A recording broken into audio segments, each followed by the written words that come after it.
Imagine being born into a world of ice and snow, a world where survival is a constant struggle. As an Arctic wolf pup, this is your reality. You come into existence in a cramped, dark den carved out of snow. It's cold and unforgiving, but your mother's warmth is your only comfort. Outside, the wind howls, and the Arctic stretches endlessly, but you're blissfully unaware, blind, helpless, and entirely dependent. From the moment you're born, survival is a competition. Your siblings jostle for the warmest spot and the best access to your mother's milk. Your family is no fairy tale. It's a strict hierarchy. Your mother and father, the alphas, rule the pack. They're responsible for hunting, protecting the territory, and ensuring the pack's survival. Below them are the subordinates, adults who assist but hold no authority. And then there's you, at the very bottom. No one listens to you or prioritizes your needs. Even your mother's care is conditional. In the Arctic, sympathy is a luxury no one can afford. As the days pass, your eyes open, revealing a world that is both beautiful and harsh. The Arctic is blindingly bright, endlessly cold, and merciless. When you venture outside the den for the first time, the snow's icy grip is immediate and unforgiving. Your siblings explore with enthusiasm, their larger frames giving them an edge, while you struggle just to keep up. The adults remain indifferent, focused on their tasks, scanning for predators or bringing back meager scraps from their hunts. These scraps are devoured by the pack long before they reach you. Your attempts to gnaw on frozen bones are futile. When the pack moves, you have no choice but to follow. Your weak legs and sinking paws make every step a challenge. Your mother nudges you forward, not out of kindness but necessity. A dead pup is a liability, and the pack can't afford liabilities. This lesson becomes clear: no one will carry you. You must learn to keep up. As weeks turn into months, you're introduced to the brutal art of survival. Watching the adults hunt is your only education. Your first lesson is a failure. A hare escapes because of your impatience and inexperience. The glares from your father and the silent disappointment of your mother sting more than the cold. Hunger becomes a constant companion. Your siblings grow stronger and more capable while you lag behind, the gap widening with every failed hunt. Winter's arrival brings an even harsher reality. The cold is relentless, food is scarce, and the pack's movements become more desperate. Nights are the worst. Huddled together for warmth, you're shoved to the edges, exposed to the biting wind. The gnawing hunger and bone-deep cold make you wonder if you'll ever feel comfortable again. Each night feels like an eternity, with a howling wind piercing through your fur. By spring, you've survived a year, but barely. New pups are born, and your mother's focus shifts entirely to them. You're no longer the priority. Your father views you as a potential threat, ensuring you know your place with growls and shoves. The once fleeting warmth of your mother's care is gone. One day, the pack moves on without you. Watching them fade into the distance, you realize you're truly on your own. The vast, icy tundra stretches out before you, offering no guidance, only the promise of solitude. At first, solitude feels like freedom. There's no more competition, no more growls pushing you away. But the reality of lone survival is sobering. You rely on instinct, hunting small prey and avoiding larger predators. Slowly, you adapt.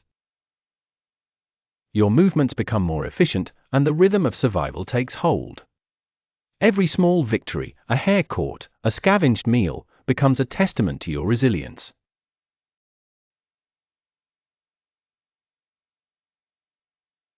Imagine your first moments of life. A crack appears in the egg that's been your cramped, cozy home for 2 months. As you break free, your first greeting is a face full of the Antarctic wind, a wind so frigid it feels like it's mocking your existence. Forget warmth or comfort, here, survival is the only game. Your father, the silent guardian of your egg, has been standing on this icy wasteland for weeks. No food, no entertainment, just the endless monotony of protecting you from the elements while his own body bears the brunt of the storm. He's tired, hungry, and possibly questioning every life choice that brought him here. But now that you've hatched, he lets out a sigh of relief and waddles off to find food, leaving you alone with thousands of equally miserable penguins. Welcome to the world, little one. At just 2 days old, you're a tiny, fluffy ball of vulnerability. Food? It'll come, eventually.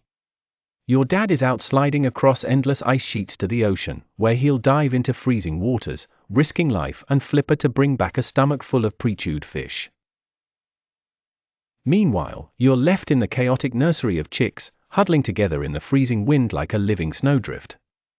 Your only solace is the collective warmth of your peers, equally clueless and helpless, but united by the shared goal of not freezing to death. In these first weeks, you learn that huddling isn't just a strategy, it's a necessity. The warmth of the group is life-saving, but there's a catch: stray too far from the huddle, and you're easy prey for skuas, the menacing seabirds patrolling the skies for baby penguin snacks. When your dad finally returns, he brings food, a partially digested fish meal he lovingly regurgitates directly into your beak. It's not gourmet, but when you're starving, it's a feast. You gulp it down with gratitude, knowing he'll soon head back out for more. This routine becomes your life, waiting, eating, and trying not to freeze. As the weeks pass, your fluff thickens, and you start waddling with a bit more confidence. The storms are still relentless, but you're slowly getting used to the cold. By now, you've mastered the art of walking on ice without face-planting every few steps, a small but significant victory in the harsh world of penguinhood. Summer arrives, and it's time for your biggest challenge yet, the ocean. Leaving the safety of the colony, you make your first plunge into the freezing waters. The shock is immediate, it's colder than anything you've ever felt. As you navigate the icy depths, you discover the ocean is both a playground and a battlefield. Your flippers, awkward on land, turn you into a sleek torpedo underwater. But this newfound skill comes with a grim reality: predators. Leopard seals lurk beneath the waves, faster and more cunning than you. The moment you spot one, it's a race for survival. You zigzag, dive, and propel yourself with every ounce of energy, knowing that one slip could be your last. Yet, the ocean also offers freedom. You're no longer confined to the icy plains, and each successful hunt for fish feels like a triumph. Over time, you grow stronger, more agile, and more attuned to the rhythm of the sea. As a juvenile, you're on your own. The vast expanse of the ocean is both liberating and isolating.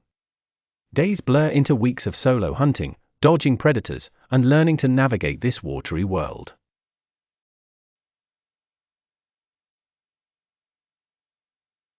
The vast expanse of Antarctica stretched endlessly, a frozen wilderness of ice and snow that sparkled under the weak winter sun. The air was crisp, biting at any exposed skin with its relentless chill. Penguins waddled across the ice in small groups, their black and white forms stark against the endless whiteness. Among them was a particularly playful chick named Pippa, who was known throughout the colony for her adventurous spirit and curious nature. Pippa's mother, Miri, was never far behind, her sharp eyes watching over her chick with unwavering vigilance. The two had formed a close bond, and though Miri often worried about Pippa's fearless antics, she admired her chick's energy and zest for life. Together, they braved the harsh Antarctic days, finding joy even in the most challenging conditions. It was a rare calm morning, the wind subdued and the ice shimmering under the soft light. Pippa hopped around a patch of ice near the edge of the colony, chasing snowflakes that drifted lazily from the sky. Miri called out to her, a warning in her voice. "Pippa, not too far." Miri's tone was firm, but Pippa, caught up in her game, chirped back, "Just a little longer, Mama." The other penguins went about their routines, paying little attention to the pair. The ice beneath Pippa's feet looked sturdy enough, but a subtle cracking sound echoed faintly in the stillness, a sound that would soon become unforgettable. Suddenly, Pippa leaped toward a sparkling patch of snow, and the ground gave way beneath her tiny feet. With a startled cry, she plunged into the icy water below. Miri's heart stopped as she heard the splash. Without hesitation, she rushed to the edge of the broken ice. The freezing water below was a dark, foreboding abyss, and Pippa's small form flailed as she struggled to stay afloat. "Hold on, Pippa. I'm here," Miri called, her voice trembling with fear. She reached down with her flippers, desperately trying to grab hold of her chick. The icy water bit at her skin, and frost began to form on her feathers as the temperature dropped even further. Each attempt to reach Pippa seemed more hopeless than the last, but Miri refused to give up. Minutes felt like hours. Other penguins began to gather around, their concerned calls filling the air. But none dared to venture closer. The ice was too fragile, and the water too treacherous. Just as Miri's strength began to wane, a distant hum broke through the chaos. It grew louder and louder, until a group of snowmobiles came into view, their blue uniforms stark against the snow. The rescue team had arrived. The leader of the team, a man named Lucas, jumped off his snowmobile and assessed the situation with practiced precision. "Thermal blankets, pulley system, now," he barked, and his team sprang into action. They worked quickly, securing a harness to lower one of their team members toward the broken ice. Another member prepared thermal blankets and warming packs, while Lucas spoke soothingly to Miri, who was still frantically reaching for her chick. "Don't worry, we'll get her," Lucas assured her, his voice calm and steady. The harnessed rescuer was lowered slowly toward the icy water. Pippa's movements had grown weaker, her tiny body succumbing to the cold. The rescuer reached into the water and carefully lifted her out, wrapping her in a thermal blanket as soon as she was safe. Miri watched, her heart pounding with both fear and relief. But the team wasn't done yet. Lucas noticed Miri's frost-bitten flippers and immediately instructed his team to treat her injuries. Warm wraps were carefully placed on Miri's frost-bitten feet, and she was given a moment to rest while Pippa was placed in a portable warming chamber.